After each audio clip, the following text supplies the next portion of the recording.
El sonido en una unidad de cuidados intensivos es una sinfonía macabra.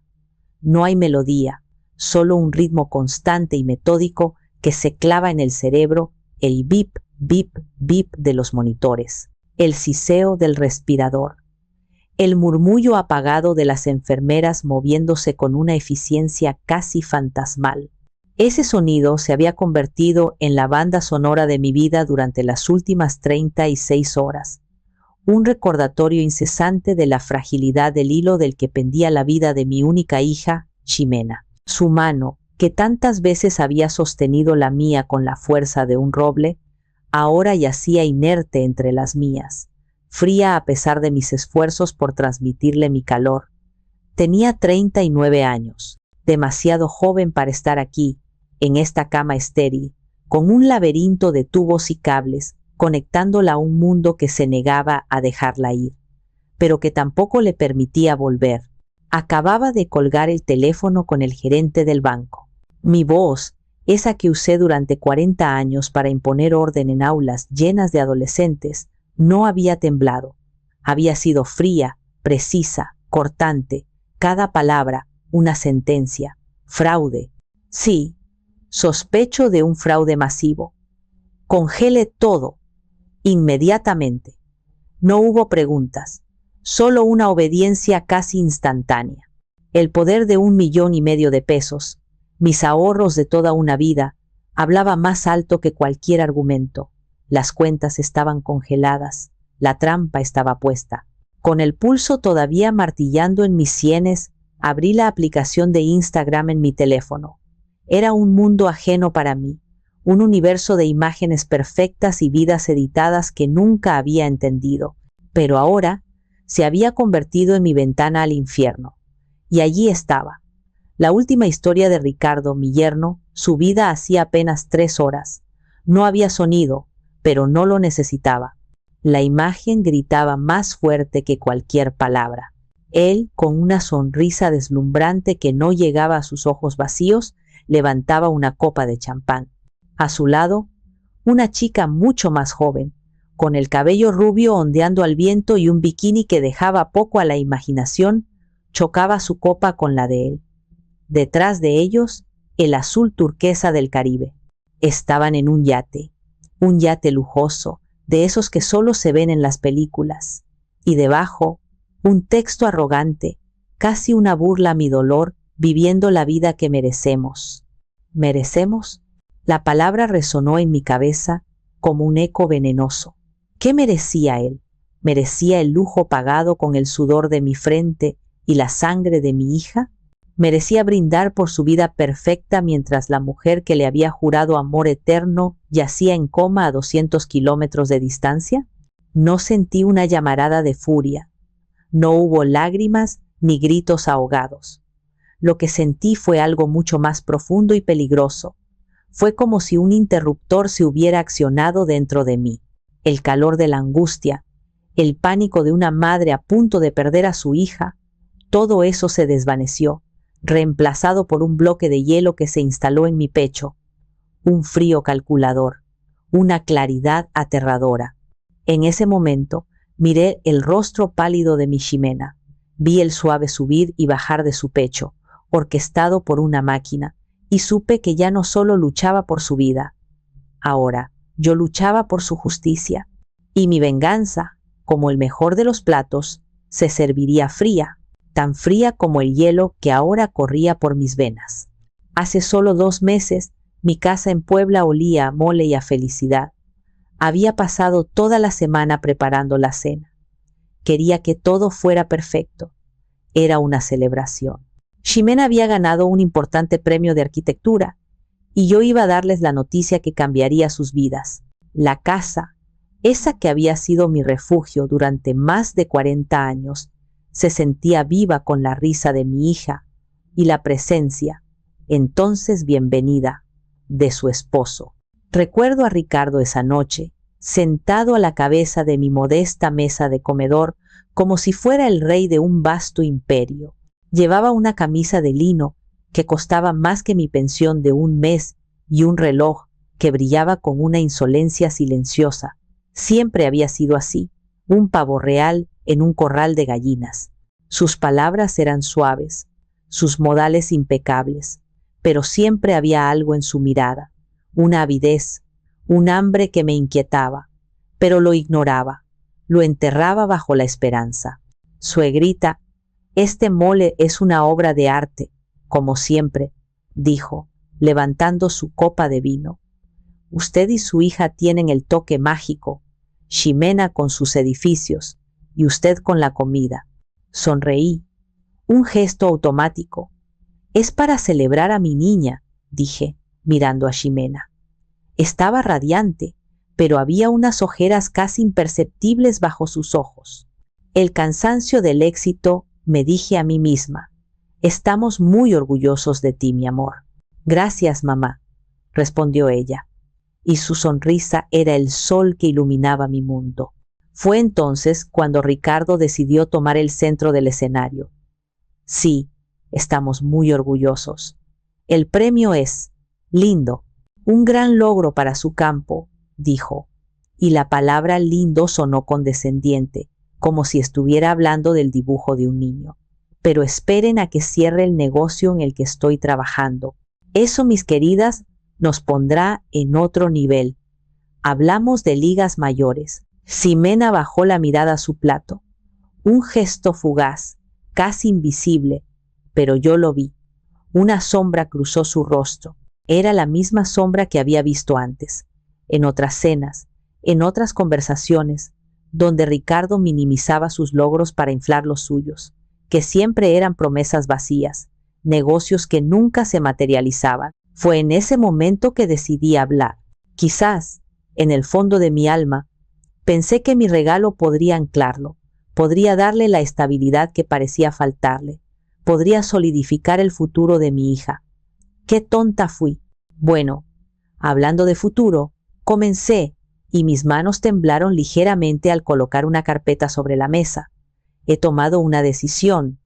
He vendido algunas propiedades. He liquidado mis inversiones. Y quiero darles esto.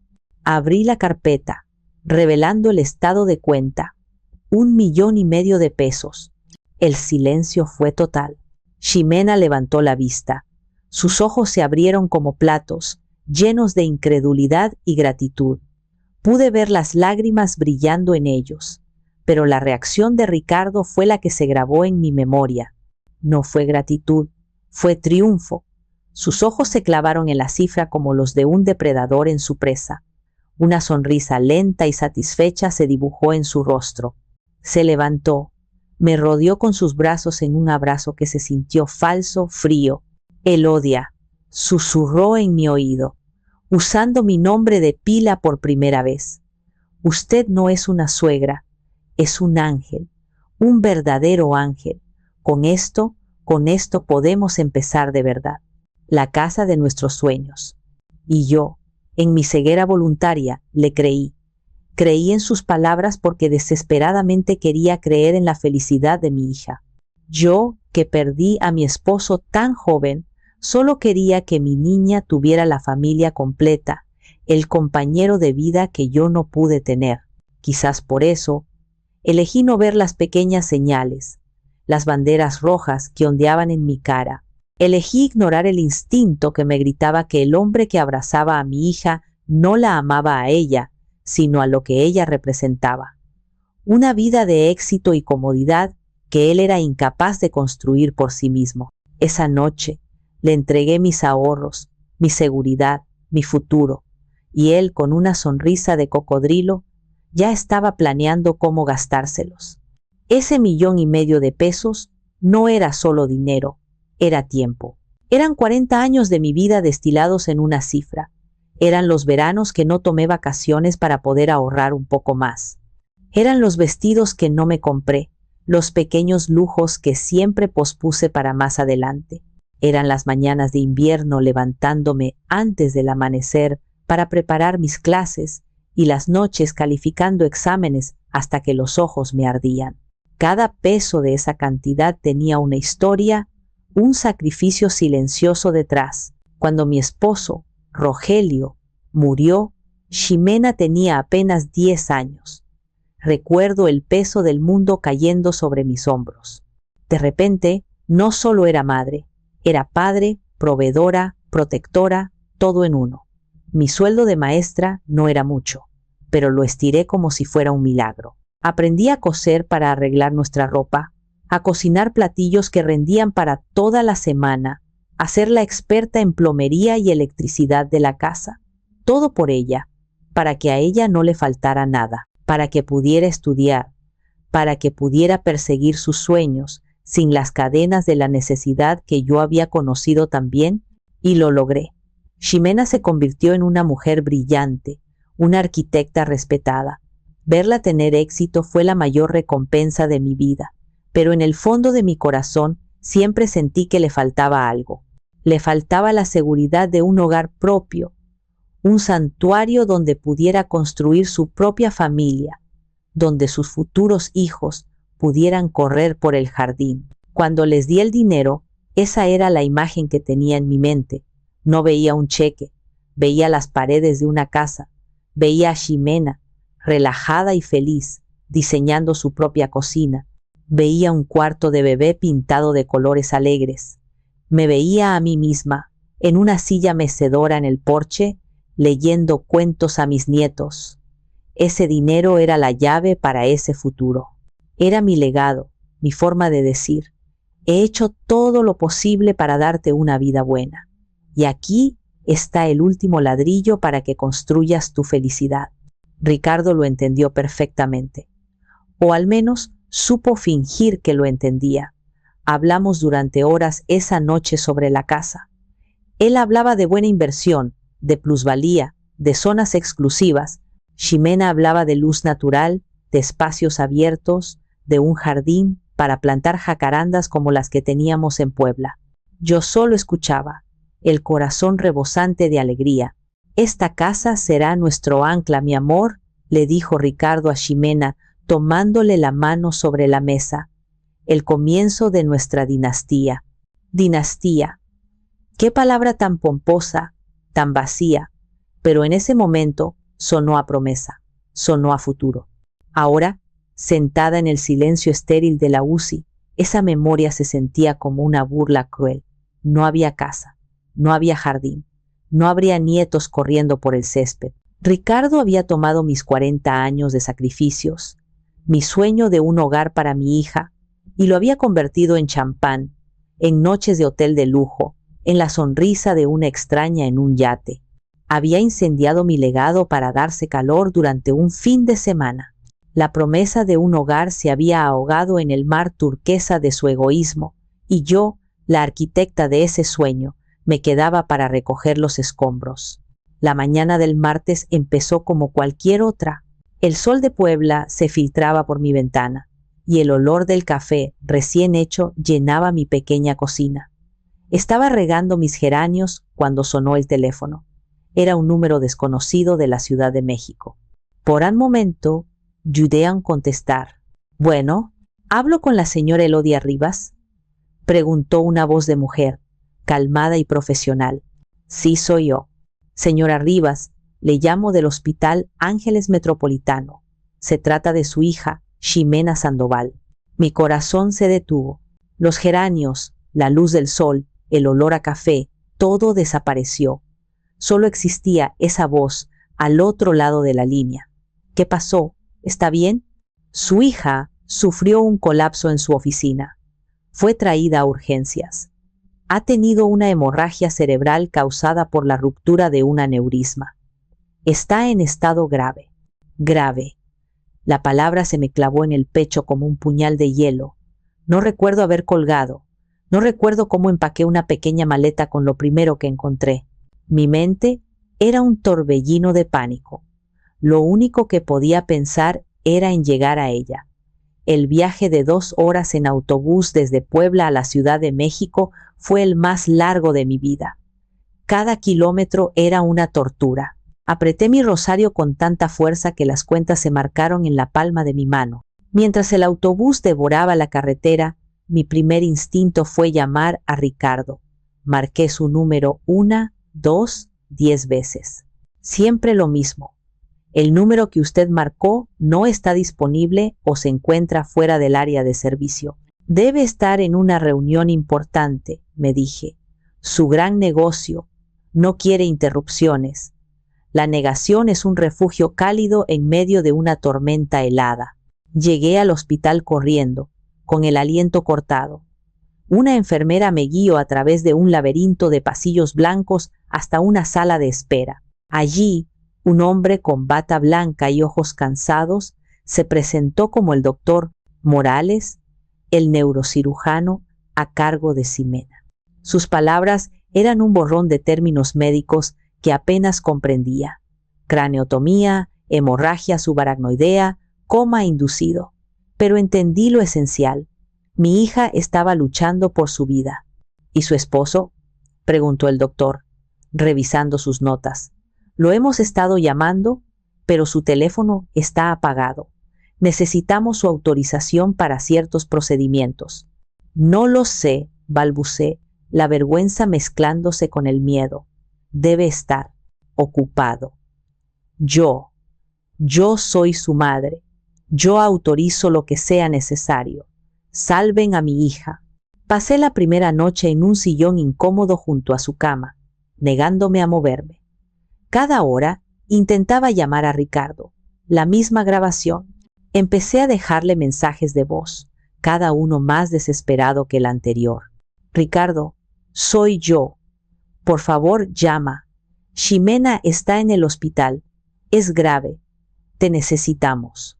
Ricardo, ¿dónde estás? El doctor necesita hablar contigo. Por favor, aparece. Ricardo, por el amor de Dios, contesta el teléfono. Tu esposa podría morir. Pero el silencio fue su única respuesta. Y a medida que las horas se convertían en un día, y luego en un día y medio, el refugio cálido de la negación comenzó a derrumbarse, dejando al descubierto una verdad fría y aterradora. No estaba en una reunión, no estaba ocupado, estaba desaparecido. Había abandonado a mi hija en su momento de mayor necesidad. Y la pregunta que comenzó a formarse en mi mente, una pregunta tan monstruosa que apenas me atrevía a pensarla, era: ¿dónde diablos estaba? Después de 36 horas de silencio absoluto, la ansiedad se había transformado en una bestia fea y retorcida dentro de mí. El miedo por la vida de Ximena era una corriente constante, pero ahora se mezclaba con una furia impotente y una confusión que me carcomía. ¿Cómo podía un hombre simplemente desaparecer cuando su esposa estaba al borde de la muerte? Fue mi sobrina, la hija de Mateo, quien me dio la clave. Vino a traerme un café y algo de comer.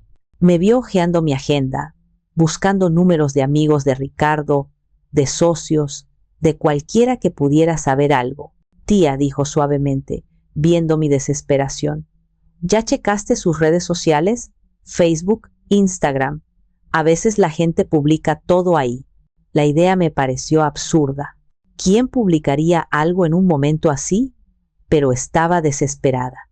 Le di mi teléfono y ella, con la destreza de su generación, encontró el perfil de Ricardo en Instagram en menos de 10 segundos. Su perfil era público, un monumento a su propio ego. Fotos de él en restaurantes caros, con ropa de diseñador junto a coches que claramente no podía permitirse. Y entonces lo vimos. En la parte superior, el círculo de colores que indicaba una historia reciente. Mi sobrina lo tocó. La primera imagen apareció. Un cóctel azul brillante en una mano masculina, con el océano de fondo. La ubicación etiquetada, Cancún. Mi respiración se atoró en mi garganta. Cancún. Se suponía que estaba en Monterrey, en una conferencia. Eso fue lo último que le dijo a Ximena el fin de semana. Mi sobrina deslizó el dedo. La siguiente imagen. Una selfie de Ricardo, con gafas de sol, sonriendo a la cámara. Detrás de él, la cubierta de un yate. Y a su lado, la melena rubia de una mujer. No se le veía la cara, pero no era Ximena. El aire se volvió espeso. Sigue, susurré, la voz apenas un hilo. La siguiente imagen era un video corto.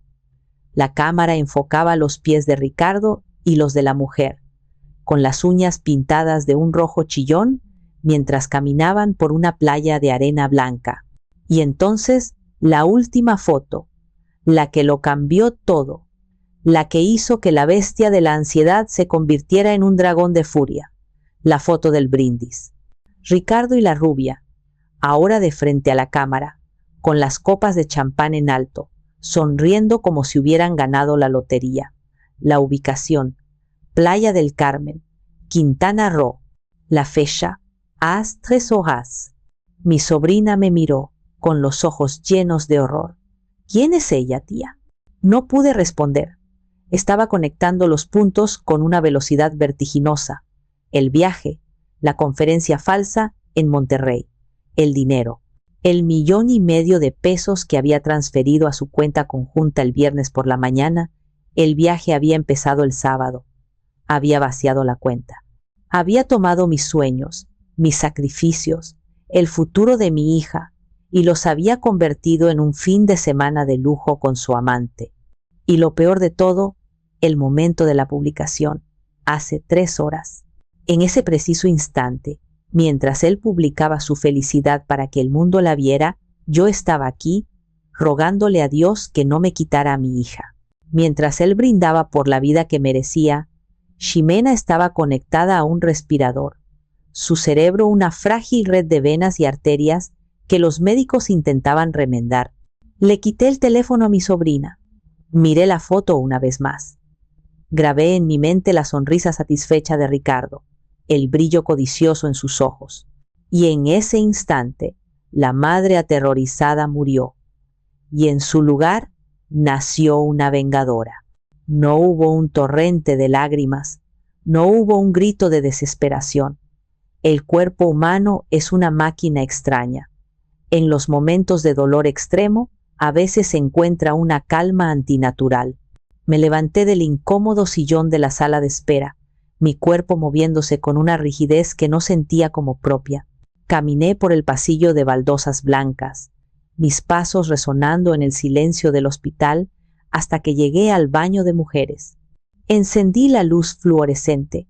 La imagen que me devolvió el espejo era la de una extraña, una mujer de 68 años, con el cabello revuelto, la cara surcada por arrugas de preocupación y unos ojos que habían envejecido una década en 2 días. Pero detrás del miedo había algo nuevo, una dureza, una resolución de acero que nunca antes había visto en mí misma. La maestra de historia, la viuda amable de Puebla, la madre abnegada, todas esas mujeres habían retrocedido para dar paso a otra. Una loba dispuesta a proteger a su cachorro herido. Saqué mi teléfono. Mis dedos no temblaban. Busqué el número del banco, el de la línea preferente que me habían dado cuando me convertí en cliente distinguida, irónicamente, después de depositar el dinero de mi jubilación. Servicios bancarios Premier. Le atiende Sofía. ¿En qué puedo ayudarle?, dijo una voz joven y cantarina. Buenas tardes, Sofía, dije, y mi propia voz me sorprendió. Sonaba tranquila, controlada, autoritaria. Era la voz que usaba cuando un alumno intentaba desafiar mi autoridad en clase. Mi nombre es Elodia Rivas. Necesito hablar con su gerente de sucursal. Es una emergencia de seguridad. Hubo una breve pausa. Permítame un momento, por favor. La música de espera era una versión insípida de una canción popular. La escuché sin impaciencia. Estaba completamente concentrada. Mi mente, que había sido un caos de miedo y confusión, ahora era un instrumento afilado. Habla Armando Herrera, gerente de la sucursal.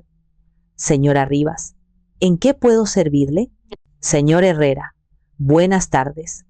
Soy cotitular de la cuenta de cheques número 4587. Recité el número de memoria. El viernes pasado, realicé un depósito en esa cuenta por la cantidad de 1,5 millones de pesos, proveniente de mi cuenta personal de inversiones. Sí, señora Rivas, veo el movimiento aquí, una transferencia importante. Así es. y tengo motivos fundados para creer que se está cometiendo un fraude con esos fondos en este preciso momento. El otro titular de la cuenta, el señor Ricardo Linares, se encuentra ilocalizable y estoy viendo cargos exorbitantes que no fueron autorizados para el propósito de ese dinero, que era el enganche de una propiedad.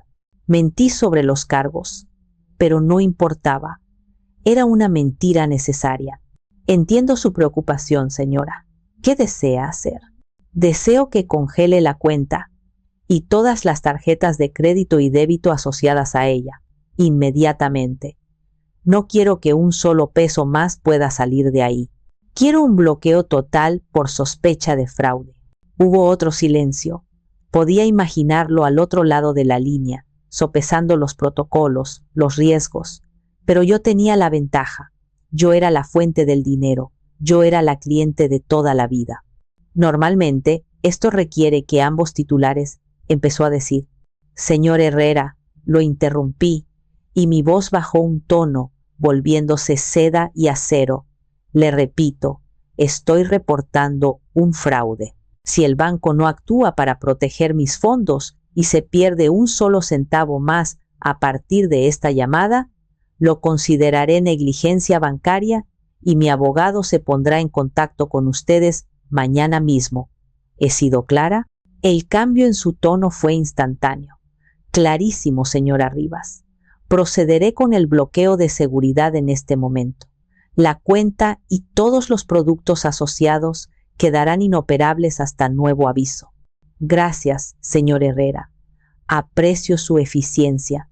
Colgué, guardé el teléfono en mi bolso. Me miré al espejo una última vez. La mujer de ojos duros seguía ahí. Asentí, como sellando un pacto conmigo misma. El primer movimiento en el tablero de ajedrez había sido mío. Ahora, solo tenía que esperar a que el rey del otro lado se diera cuenta de que estaba en jaque. La espera fue más corta de lo que imaginé. Exactamente 47 minutos después de mi llamada al banco, mi teléfono vibró sobre la mesita de noche junto a la cama de Ximena. En la pantalla parpadeaba el nombre Ricardo. Una sonrisa gélida se dibujó en mi rostro. Lo dejé sonar 2, 3, 4 veces. Quería que sintiera una pizca de la desesperación que yo había sentido. Finalmente, deslicé el dedo para contestar. Bueno, dije en mi voz un murmullo neutro. Él odia. Por fin. ¿Qué demonios pasa con las cuentas? Ladró al otro lado de la línea. No hubo un ¿cómo estás? No hubo un ¿cómo está Ximena? Solo la furia de un hombre rico al que le han cortado el grifo. Me tomé un momento antes de responder. Ajusté el teléfono, me incliné un poco más cerca de mi hija, como si quisiera que ella, incluso en su inconsciencia, fuera testigo de esto. No sé de qué me hablas, Ricardo. Estoy en el hospital, no he pensado en bancos. No me vengas con eso. Estoy tratando de pagar la cuenta en un restaurante y todas las tarjetas fueron declinadas. Todas. La de débito, las de crédito. Hice un ridículo monumental. Oh, vaya, dije, inyectando un tono de falsa preocupación en mi voz. Qué inconveniente. Debe ser un error del sistema. ¿Dónde dices que estás? Hubo una pausa cargada de cálculo. Podía casi oír los engranajes de su mente tratando de fabricar una mentira creíble. Estoy en Monterrey, en la cena de clausura de la conferencia, con unos inversionistas muy importantes. Monterrey. ¡Qué raro!, respondí, mi voz ahora goteando un sarcasmo dulce, porque juraría que el identificador de llamadas dice Quintana Roo, y además, el sol se ve precioso en tus fotos de Instagram. El Caribe tiene una luz especial, ¿no crees? El silencio al otro lado de la línea fue tan profundo que pude oír el siseo del respirador de Ximena. Estaba atrapado, lo sabía. No sé de qué hablas. Tartamudeó, su arrogancia desinflándose como un globo pinchado. Claro que lo sabes. Hablo del yate, hablo del champán, hablo de la rubia que definitivamente no es mi hija. Hablo de mis ahorros, Ricardo. El 1,5 millones de pesos que te di para una casa, no para que te pagaras unas vacaciones de lujo con tu amante mientras tu esposa está en coma. Cada palabra era un golpe, y yo la saboreaba. Elodia, por favor, tienes que escucharme. No es lo que parece. Hubo un malentendido. Iba a volver. En cuanto me enteré de lo de Ximena, intenté tomar un vuelo, ¿Pero qué, Ricardo? Lo corté en seco. Pero, ¿las tarjetas fueron declinadas y no pudiste pagar el cambio de boleto? ¿Pero el hotel de 5 estrellas no te dejaba ir sin pagar la cuenta? ¿O tal vez estabas demasiado ocupado subiendo fotos de tu vida merecida como para contestar las 20 llamadas que te hice mientras tu esposa se debatía entre la vida y la muerte? Se escuchó una respiración entrecortada. Estaba en pánico. Necesito dinero. Estoy varado aquí. Tienes que desbloquear las cuentas. Es mi dinero también. Ahí es donde te equivocas, dije, y mi voz se volvió tan fría como el acero. Primero, ya no es tu dinero. Y segundo, no voy a desbloquear nada. De hecho, acabo de empezar. Verás, cuando abandonas a tu esposa en un hospital, cuando le robas a tu suegra que te ha tratado como a un hijo, descubres que hay cosas peores que hacer un ridículo en un restaurante. Mucho peores. Te sugiero que empieces a buscar una forma creativa de volver a casa. Quizás tu amiguita rubia tenga algo de efectivo. No puedes hacerme esto, gritó, su voz aguda por la histeria. Ya lo hice, respondí con calma. Disfruta del paraíso, Ricardo, porque el infierno te está esperando en casa. Y antes de que pudiera responder, colgué. Me quedé mirando el teléfono. El silencio de la habitación ahora se sentía diferente. No era un silencio de desesperación, sino de poder. Había recuperado el control. El primer disparo en esta guerra había dado en el blanco, y yo, la maestra de historia jubilada, acababa de darle una lección que no olvidaría jamás. Inmediatamente después de colgarle a Ricardo, mi siguiente llamada fue a la única persona en el mundo en la que confiaba para una batalla como esta. Mi hermano menor, Mateo. Mateo siempre fue mi opuesto. Mientras yo era la soñadora, la académica que creía en la bondad inherente de las personas, Mateo era el pragmático, el cínico, el abogado corporativo, que veía el mundo como un tablero de ajedrez lleno de tiburones. Y nunca, ni por un segundo, le había gustado Ricardo. Lo llamaba el vendehumo. Ese tipo vende aire embotellado, hermana. Ten cuidado, me había advertido el día de la boda. Ojalá lo hubiera escuchado. Mateo, dije cuando contestó al primer timbrazo. Elodia, ¿qué pasa? Suenas. Diferente. Su voz de abogado, siempre analítica, notó el cambio en mi tono al instante. No me anduve con rodeos. No había tiempo para lágrimas ni para lamentos. Le expuse los hechos de forma tan concisa y ordenada como si estuviera dictando una cronología histórica. Ximena está en la UCI, aneurisma, coma inducido. Ricardo está en Cancún con otra. Se llevó el 1,5 millones que le di para la casa. Acabo de congelar todas las cuentas. Necesito tu ayuda. Hubo un silencio al otro lado. No fue un silencio de sorpresa, sino uno que reconocí. Era el silencio de Mateo cuando estaba procesando información, analizando ángulos, formulando una estrategia. Hijo de puta, dijo finalmente. La palabra no sonó como un insulto, sino como un diagnóstico clínico. Sabía que era una rata, simplemente no sabía qué tan grande. Hizo una pausa. Hiciste bien, hermana, jodidamente bien. Congelar las cuentas fue el movimiento de apertura perfecto. Sentí una ola de alivio al escuchar su aprobación. No estaba sola en esto. ¿Y ahora qué? Pregunté. Ahora, pasamos a la ofensiva. Escúchame con atención. Primero, ni una palabra más con ese imbécil. No contestes sus llamadas. No respondas sus mensajes. Nada. Cada comunicación a partir de ahora pasará por mí. ¿Entendido? Entendido. Segundo, necesito que me envíes todo lo que tengas. capturas de pantalla de su Instagram, el nombre de la rubia, si lo sabes, el estado de cuenta donde hiciste la transferencia, cualquier correo o mensaje donde se mencione el propósito del dinero. Todo. Conviértete en una detective. Reúne el arsenal. Lo haré, dije, mi mente ya trabajando. Tercero, mañana a primera hora estaré en el hospital. Necesitamos hablar con el doctor Morales. Necesito un informe médico detallado.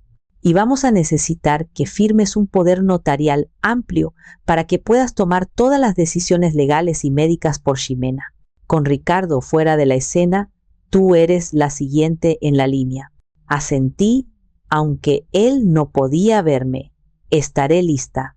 Y por último, Elodia. Su voz se suavizó por primera vez. ¿Cómo estás tú? ¿Cómo está mi sobrina? Fue entonces cuando el hielo en mi pecho se resquebrajó un poco, solo lo suficiente para que una lágrima solitaria rodara por mi mejilla. Está luchando, Mateo. Y yo estoy furiosa. Bien, respondió él, y su voz volvió a ser la del estratega. Usa esa furia. Conviértela en combustible. Esto ya no es un drama familiar. Elodia, esto es una guerra. Y créeme, vamos a asegurarnos de que no solo la ganemos, sino que él nunca olvide el día que decidió meterse con nuestra familia. Cuando colgué, me sentí diferente. La furia seguía ahí, pero ya no era un caos. Estaba canalizada, enfocada. Mateo me había dado un plan, una estructura. Me había recordado que yo no era solo una madre doliente, era una Rivas. Y los Rivas, cuando nos atacan, no nos quebramos.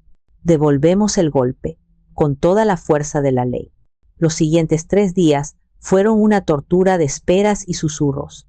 El tiempo en la UCI se mide en el cambio de turno de las enfermeras, en el goteo de las soluciones intravenosas, en el subir y bajar de las cifras en los monitores.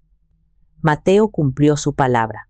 Llegó a primera hora del día siguiente, con su traje impecable y un maletín que parecía contener todo el peso de la ley.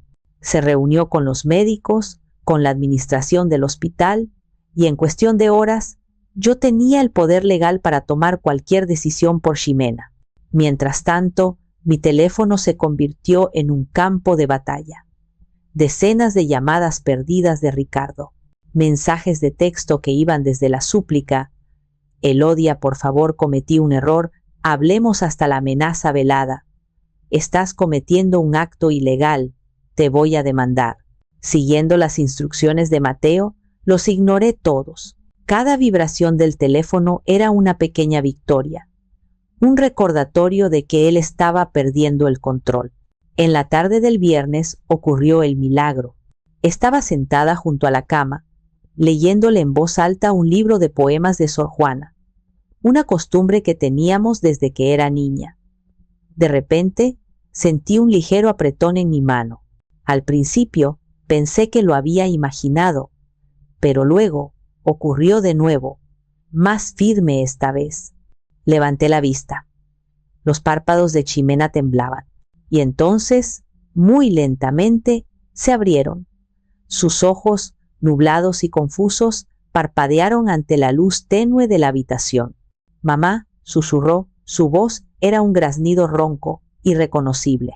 Se me llenaron los ojos de lágrimas. Apreté el botón de llamado a la enfermera con una mano, sin soltar la suya con la otra. Estoy aquí, mi amor. Estoy aquí. No te esfuerces en hablar.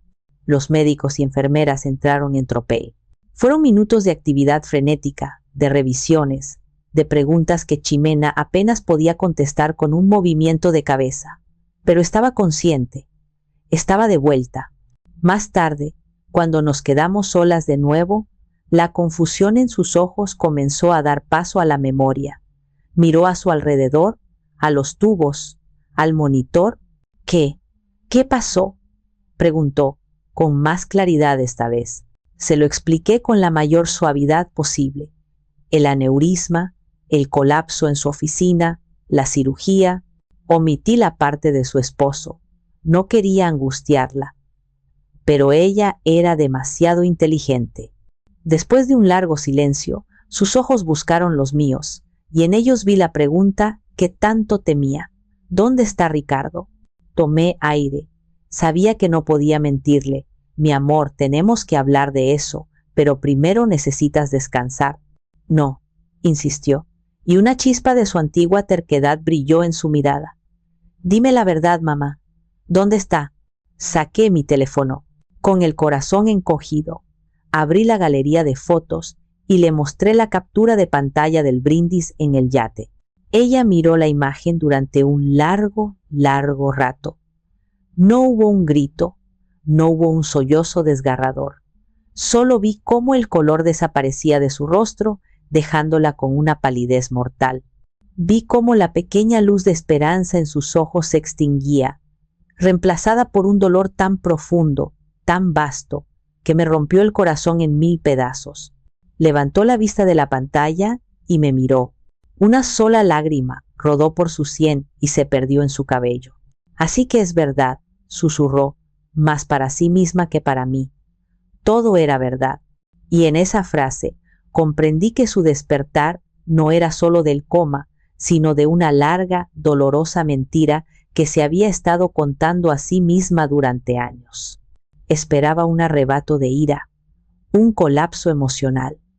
Pero Ximena, incluso debilitada y conectada a monitores, siempre había tenido una fortaleza interior que a veces me asustaba. Después de mirar la foto, cerró los ojos y se quedó en silencio durante varios minutos. Yo esperaba, con el corazón en un puño, el estallido, pero cuando volvió a hablar, su voz era tranquila, cargada de una resignación que era casi más dolorosa que la furia. No estoy sorprendida, dijo en un susurro. Decepcionada, sí. Destrozada, pero no sorprendida. La miré, confundida. ¿Qué quieres decir, mi amor? Abrió los ojos, y en ellos vi un océano de dolor acumulado. Mamá, he estado viviendo una mentira, y te he estado mintiendo a ti.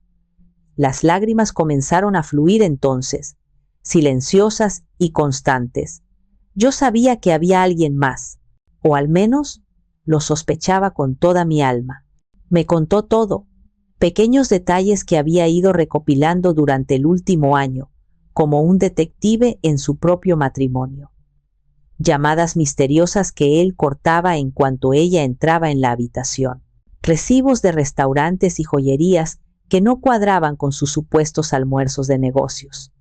La distancia emocional que se había convertido en un abismo helado entre ellos. Hace 2 meses, continuó, su voz temblando, encontré un estado de cuenta de una tarjeta de crédito que tenía escondida. Estaba su nombre, una que yo no conocía.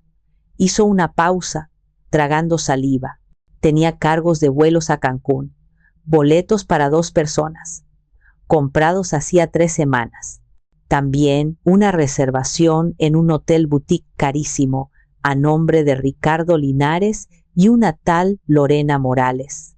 Lorena. Así que la amante tenía nombre. ¿Por qué no me dijiste nada, Ximena? ¿Por qué no lo confrontaste? Pregunté, mi voz una mezcla de dolor y confusión. Fue entonces cuando su rostro se contrajo de una manera que me partió el alma. Era vergüenza, pura y dura vergüenza. Porque era una cobarde, susurró, y porque tenía tanto miedo. Y no quería admitir frente a ti que mi matrimonio, que yo, había fracasado. Tú sacrificaste todo por mí para que yo tuviera una vida perfecta. ¿Y cómo iba a decirte que el hombre que elegí, el hombre por el que tanto abogaste, era un fraude? Sus palabras me golpearon. ¿Yo había abogado por él? Recordé mis propias palabras, mi deseo de que ella tuviera una familia completa. ¿Mi anhelo la había presionado a mantener una fachada? Pero no era solo eso, admitió, como si se quitara un peso de encima. Era por el dinero. Tu dinero, mamá. Cuando me enteré de los vuelos, fue justo antes de que nos dieras el 1,5 millones. Tuve un presentimiento horrible. Pensé que si lo confrontaba, él encontraría la manera de huir con el dinero. Así que decidí callar. Mi plan era esperar a que el dinero estuviera seguro en la cuenta, a que compráramos la casa y estuviera a mi nombre. Pensé que una vez que el patrimonio estuviera a salvo, entonces podría enfrentarlo, echarlo de mi vida. Fui una estúpida, subestimé su crueldad. La ironía era devastadora. En su intento por proteger el dinero de su madre, había creado la oportunidad perfecta para que él se lo robara. Se había quedado en silencio para salvar su futuro, sin saber que casi le costaba la vida. Le apreté la mano con fuerza. No, mi amor, no fuiste una estúpida, fuiste una víctima. Te enamoraste de un monstruo que se disfrazaba de príncipe, y no te preocupes por el dinero. De eso me estoy encargando yo. Le conté lo que había hecho. Le hablé de las cuentas congeladas, de la llamada de pánico de Ricardo, de la intervención de Mateo. A medida que hablaba, vi un cambio sutil en su rostro. La vergüenza comenzó a disiparse, reemplazada por una determinación que reflejaba la mía. Gracias, mamá, dijo, y su voz, por primera vez desde que despertó, sonó fuerte. Gracias por pelear por mí cuando yo no podía. Ahora vamos a pelear juntas. En ese momento, supe que el Ricardo que ella había conocido estaba muerto, y la mujer que renacía de sus cenizas era sin duda alguna mi hija. La recuperación de Ximena fue lenta pero constante. Cada día recuperaba un poco más de su fuerza, de su claridad mental, de su espíritu de lucha. Mientras tanto, el mundo de Ricardo se desmoronaba. Mateo, a través de sus contactos, había logrado pintar un cuadro bastante claro de la situación. Ricardo, después de ser echado del hotel de lujo por falta de pago, había pasado 2 días tratando de conseguir dinero. Había llamado a todos sus supuestos socios, quienes, al parecer, no eran más que conocidos a los que les debía dinero. La amante, Lorena, al descubrir que su patrocinador era un fraude sin un peso, lo había abandonado en Cancún, no sin antes vaciar la cartera que le quedaba. Finalmente, humillado y derrotado, había tenido que llamar a su madre, Isidora, para que le comprara un boleto de autobús de vuelta a la Ciudad de México. Un viaje de más de 24 horas. Mateo sonrió con suficiencia cuando me lo contó. Nada como un largo viaje en autobús para que un hombre reflexione sobre sus malas decisiones, dijo. Sabíamos que vendría al hospital. Era su única jugada posible. Tenía que intentar reparar el daño, manipular a Ximena, hacerse la víctima. Era predecible. Y nosotros estábamos listos. El sábado por la mañana, una enfermera se asomó a la puerta. Señora Ximena, su esposo está aquí. ¿Le permitimos pasar? Ximena me miró. Habíamos ensayado este momento. Asentí lentamente. Sí, dijo Ximena, su voz tranquila. Déjelo pasar. Nos preparamos. Yo me senté en una silla a un lado de la cama, erguida y silenciosa, una guardiana de piedra. Mateo, que había llegado esa mañana, se quedó de pie junto a la ventana, de espaldas a la puerta, observando el paisaje urbano como si nada pasara. Su presencia, sin embargo, llenaba la habitación de una tensión palpable. La puerta se abrió y Ricardo entró. La imagen era patética. Su ropa de diseñador estaba arrugada y sucia. Estaba mal afeitado, y sus ojos, normalmente arrogantes, ahora estaban inyectados en sangre y llenos de una desesperación mal disimulada. En su mano sostenía un ramo de flores, unas margaritas baratas que ya empezaban a marchitarse. Mi amor, comenzó, su voz un susurro ensayado de angustia. Ximena, cariño, por fin, estaba tan preocupado. No tienes idea de lo que he pasado. Avanzó hacia la cama, con la intención de besarla. No te acerques, dijo Ximena. Su voz no era fuerte, pero cortaba como un bisturí. Ricardo se detuvo en seco. La confusión cruzó su rostro, miró de Ximena a mí, y fue entonces cuando pareció notar por primera vez la figura imponente de Mateo junto a la ventana. El color desapareció de su cara. ¿Qué? ¿Qué es esto? ¿Qué hace él aquí?, tartamudeó, señalando a Mateo. Mateo se giró lentamente, una sonrisa gélida en sus labios. No dijo nada, simplemente abrió su maletín de cuero, sacó una gruesa carpeta y la colocó sobre la mesita que había junto a la cama de Ximena. El sonido del papel golpeando la superficie de metal fue el único ruido en la habitación. Fue el sonido de la campana que anunciaba el comienzo del último round. La trampa se había cerrado. Ricardo miró la carpeta como si fuera una serpiente a punto de morderlo. Su fachada de esposo preocupado se desmoronó, reemplazada por la expresión de un animal acorralado. Ximena, mi amor, no sé qué te ha dicho tu madre, pero todo tiene una explicación. Tienes que creerme, suplicó, sus ojos yendo de un lado a otro, buscando una vía de escape que no existía. Fue Mateo quien rompió el silencio. Su voz era tranquila, casi conversacional, lo que la hacía aún más amenazante. Ahórrate el discurso, Ricardo. Creemos que ya hemos escuchado suficientes mentiras. Se acercó a la mesa y abrió la carpeta. La primera hoja que sacó fue una impresión a color de la foto del brindis en el yate. La deslizó sobre la cama, justo al alcance de la vista de Ricardo. Lorena Morales, ¿verdad?, continuó Mateo, una aspirante a influencer. Supongo que la inversión en ella era parte de tu gran negocio. Ricardo palideció.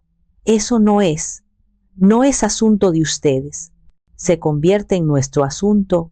Intervine yo, mi voz fría como el hielo, cuando la financias con los ahorros de mi vida, con el dinero que te di para la casa de mi hija. Mateo sacó otra hoja. Era una copia del estado de cuenta, con la transferencia de 1.5 millones de pesos resaltada en amarillo, seguida de una cascada de retiros y cargos de hoteles de lujo, restaurantes y boutiques en Cancún. Esto, dijo Mateo, golpeando el papel con el dedo, se llama fraude y malversación de fondos conyugales. Y, considerando las circunstancias, abandono de persona. Créeme, he visto a gente ir a la cárcel por mucho menos. No pueden probar nada, gritó Ricardo, su desesperación convirtiéndose en una agresión barata. Ximena me habría dado permiso. Ella y yo somos un equipo. Fue entonces cuando Ximena habló. Se había mantenido en silencio, observando, acumulando fuerza. Se incorporó un poco en la cama, y aunque su cuerpo estaba débil, su mirada era la de una reina a punto de dictar sentencia. ¿Un equipo, Ricardo?, dijo, y su voz, aunque suave, silenció la habitación. El equipo donde yo trabajo 16 horas al día mientras tú planeas escapadas románticas. El equipo donde yo lucho por mi vida en un hospital mientras tú te gastas nuestro futuro en otra mujer. Ese equipo, lo miró fijamente. Se acabó, Ricardo. Nuestro equipo está disuelto. Mateo sonrió. Bien dicho, sobrina. Luego, sacó los últimos documentos de la carpeta. Se los tendió a Ricardo. Esto es para ti. Es una demanda de divorcio por adulterio y fraude. Y esto, le entregó otro papel. Es una orden de restricción. Tienes prohibido acercarte a Ximena o a su madre. Y finalmente añadió, como si fuera un pensamiento de último momento, te informo que el departamento está a nombre de Ximena. Tienes 24 horas para sacar tus cosas. He contratado a una empresa de mudanzas para que las empaquen y las dejen en la acera. Espero que tu madre tenga un sofá cómodo. Ricardo miró los papeles, su mano temblando. Su rostro era una máscara de incredulidad y furia. Había entrado a esa habitación pensando que tenía el control, que podía manipular su salida del problema, y en menos de 10 minutos lo había perdido todo. Su esposa, su dinero, su casa. El show, como había dicho Mateo, había terminado. La incredulidad en el rostro de Ricardo se transformó rápidamente en la fea cara de la rabia narcisista. Arrugó los papeles en su puño y los arrojó al suelo. No pueden hacerme esto, siseó, su mirada clavada en mí.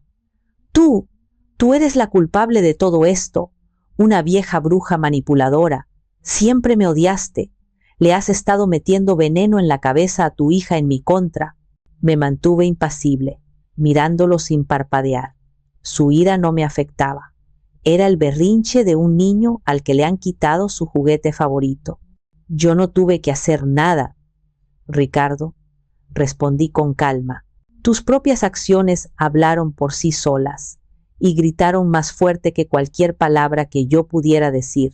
Al ver que su agresión no funcionaba conmigo, cambió de táctica.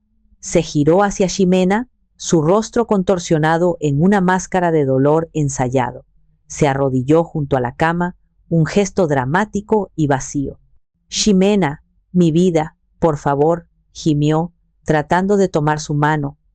Ella la retiró como si su toque quemara. Cometí un error, un terrible, estúpido error.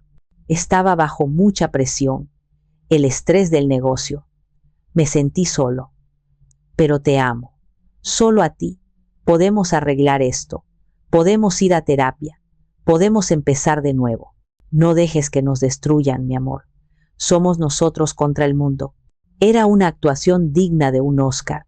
Las lágrimas falsas brillaban en sus ojos, su voz se quebraba en los momentos justos. Por un instante, un viejo miedo me atenazó. ¿Y si ella le creía? ¿Y si el hábito de años de perdonarlo era más fuerte que la traición? Pero entonces vi los ojos de mi hija. No había duda en ellos, solo un cansancio profundo y una lástima gélida. «Presión, Ricardo», dijo ella, su voz apenas un susurro. «¿Qué presión? ¿La presión de decidir en qué restaurante de lujo gastarías el dinero de mi madre? ¿La presión de elegir qué botella de champán pedirías?» Hizo una pausa, y su siguiente pregunta fue como una estocada final. ¿Siquiera preguntaste por mi pronóstico médico cuando llegaste? El rostro de Ricardo se quedó en blanco. No lo había hecho. En su apuro por interpretar su papel, se había olvidado de la línea más importante. Ximena sonrió, una sonrisa triste y sin alegría. «Ya veo. Levántate, Ricardo. Estás haciendo el ridículo». Él se levantó. Su rostro ahora una mezcla de humillación y odio. Sabía que había perdido. La última carta de manipulación había sido jugada. Y había fallado. «Te arrepentirás de esto», Ximena escupió las palabras. «Te quedarás sola. Nadie te va a aguantar con tu obsesión por el trabajo. Yo era lo mejor que te podía pasar». «No, Ricardo», dijo Mateo, dando un paso al frente. «Lo mejor que le podía pasar es verte salir por esa puerta. Y te sugiero que lo hagas ahora, antes de que llame a seguridad y te saquen por la fuerza. Tu presencia está alterando a una paciente. Y eso también es un delito». Ricardo lanzó una última mirada de puro veneno hacia nosotros tres. Luego se dio la vuelta y salió de la habitación, dando un portazo que resonó en el pasillo. El silencio que dejó atrás fue denso, pero no incómodo. Era el silencio que sigue a una tormenta. Ximena se recostó en las almohadas, cerrando los ojos. Una lágrima solitaria se deslizó por su mejilla, pero esta vez supe que no era una lágrima de dolor, sino de liberación. El cáncer que había estado consumiendo su vida finalmente había sido extirpado. El proceso sería doloroso, pero por primera vez en mucho tiempo tenía la oportunidad de sanar de verdad. Pensé que la pesadilla había terminado con la salida de Ricardo del hospital. Creía que la batalla se limitaría a un divorcio desagradable pero sencillo. Estaba equivocada. Lo que habíamos visto era solo la punta del iceberg. El verdadero monstruo acechaba bajo la superficie y fue Mateo quien lo sacó a la luz. Unas semanas después, Ximena ya estaba en casa, recuperándose lentamente. Mateo, mientras tanto, se había sumergido en las finanzas de la pareja como un sabueso persiguiendo un rastro. Una tarde, nos convocó a una reunión en el despacho de Ximena. Su rostro estaba sombrío. «Tengo buenas y malas noticias», dijo, abriendo su laptop y conectándola a una pantalla grande. «La buena noticia es que tenemos pruebas más que suficientes para que el divorcio se resuelva a tu favor de manera aplastante. La mala noticia Hizo una pausa, mirándonos a ambas. Es que el problema es mucho más grande de lo que pensábamos. Lo que nos mostró a continuación me heló la sangre. El viaje a Cancún no había sido un impulso estúpido. Había sido el acto final de un plan meticulosamente orquestado. Ricardo no solo se gastó el 1,5 millones de tu madre, explicó Mateo, mostrando un complejo diagrama de flujo de cuentas y transferencias. Eso fue solo el dinero de bolsillo. El verdadero golpe estaba ocurriendo aquí. Nos enseñó documentos que había obtenido a través de órdenes judiciales. Ricardo había pasado los últimos 6 meses construyendo una elaborada red de fraude. Había falsificado la firma de Ximena en múltiples ocasiones. Primero, para solicitar una línea de crédito de 2 millones de pesos usando la firma de arquitectos de Ximena como garantía. El dinero había sido desviado a una cuenta que él controlaba. Segundo, había contactado al corredor de bolsa de Ximena, haciéndose pasar por ella en correos electrónicos, y había ordenado la liquidación de una parte significativa de su cartera de inversiones, argumentando que necesitaban liquidez para una oportunidad inmobiliaria. Ese dinero, otros 800,000 pesos, también había desaparecido. Pero esto es lo peor, dijo Mateo, y su voz se endureció. Abrió una nueva carpeta en su pantalla. Creó una empresa fantasma en Panamá. Durante los últimos 3 meses, ha estado desviando pequeñas cantidades de las cuentas de la empresa de Ximena a esa cuenta offshore. Eran montos lo suficientemente pequeños como para no activar las alarmas, pero en total suman casi otro 1,000,000 de pesos. Me quedé sin aliento. Ximena estaba pálida, mirando la pantalla con una expresión de horror absoluto. El plan era claro, concluyó Mateo. Iba a vaciar hasta el último centavo. El viaje a Cancún era su celebración y su punto de partida. Desde allí, planeaba volar a Panamá y luego probablemente a algún lugar de Sudamérica donde no tengamos tratado de extradición. La casa de la que hablaba contigo, Elodia, nunca existió. Era la coartada perfecta para justificar la necesidad de grandes sumas de dinero. De repente, todo encajó. Su constante presión para que Ximena le diera acceso a todas las cuentas, sus viajes de negocios que nunca producían resultados, su obsesión por conocer cada detalle de las finanzas de su esposa. No era un simple vividor. Era un depredador financiero, un estafador profesional. Y mi hija había sido su marca, su proyecto a largo plazo. El aneurisma de Ximena no arruinó su plan, dije en voz baja, la comprensión cayendo sobre mí como una losa de plomo. Simplemente lo aceleró. Pensó que era su oportunidad de oro para tomar el resto y desaparecer antes de que nadie se diera cuenta. Ximena, que había estado en silencio, finalmente habló. Su voz era apenas un susurro. Estuve casada con un extraño. Dormí junto a un ladrón durante 10 años y nunca lo supe. La traición de la infidelidad era dolorosa, pero esto era una aniquilación.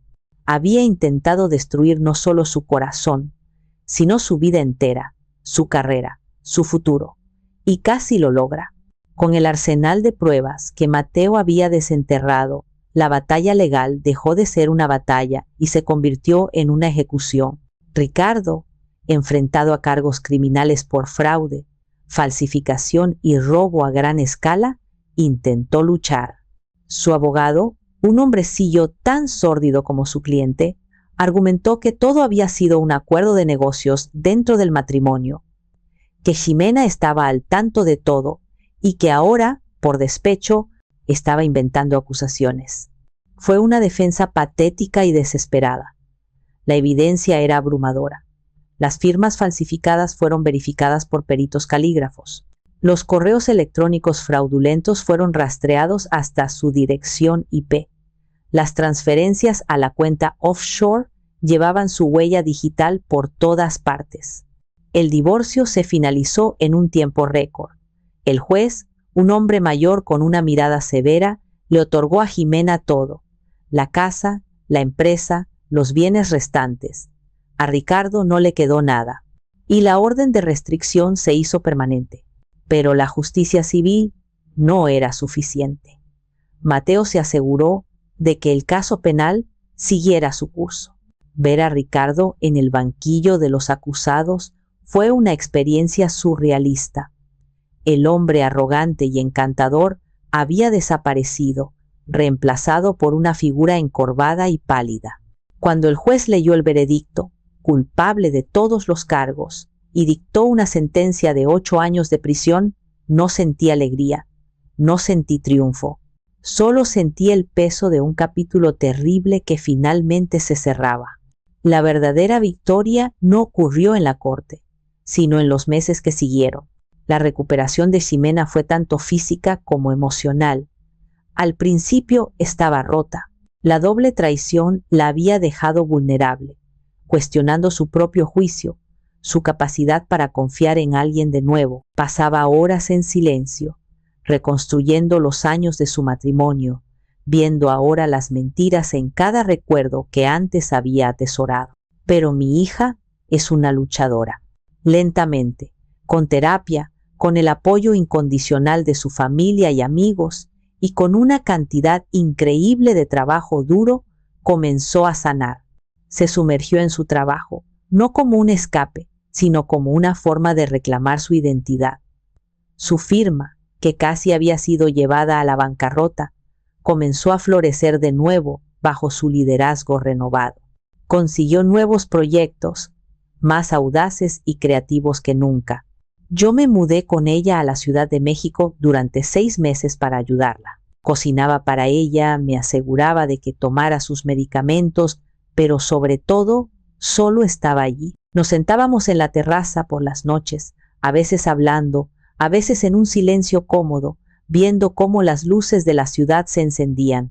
En esa quietud, reconstruimos nuestro vínculo, no solo como madre e hija, sino como 2 mujeres que habían enfrentado una tormenta y habían sobrevivido juntas. Un día, la encontré en su estudio, sonriendo mientras dibujaba en su tableta. La luz de la tarde iluminaba su rostro, y vi en ella una paz que no había visto en años. Ya no era la mujer cansada y estresada que intentaba mantener a flote a un hombre que la arrastraba hacia el fondo. Era libre, y en su libertad encontré la mía. La justicia había llegado, no solo con un martillo en un tribunal, sino con la silenciosa y poderosa fuerza del renacimiento. Han pasado 6 meses desde la sentencia. La vida ha encontrado un nuevo ritmo, una normalidad tranquila y sanadora. Ximena está prosperando. Su risa vuelve a llenar la casa, un sonido que pensé que podría no volver a escuchar. Ayer por la tarde, mientras estábamos en la cocina preparando la cena, mi teléfono vibró. Era un número desconocido, un mensaje de texto. Es usted una mujer sin corazón. Ha destruido la vida de mi hijo por un pequeño error. Él la amaba y usted y su hija lo han arruinado. Espero que pueda dormir por la noche, Isidora. Leí el mensaje. La madre de Ricardo, defendiendo a su cría hasta el final. No sentí rabia, no sentí nada. Simplemente borré el mensaje y bloqueé el número. Me giré y vi a mi hija, que estaba picando verduras, tarareando una canción. Se veía hermosa, fuerte, feliz, y supe, con una certeza absoluta, que podía dormir perfectamente por la noche. Hay quienes me llaman cruel, dicen que debí mostrar compasión, que la venganza nunca es la respuesta. Pero cuando veo a mi hija, sonriendo, más fuerte que nunca, levantando su vida de las cenizas que ese hombre dejó, sé que hice lo que cualquier madre haría. Díganme ustedes, ¿estuve mal en desatar el infierno para salvar a mi hija?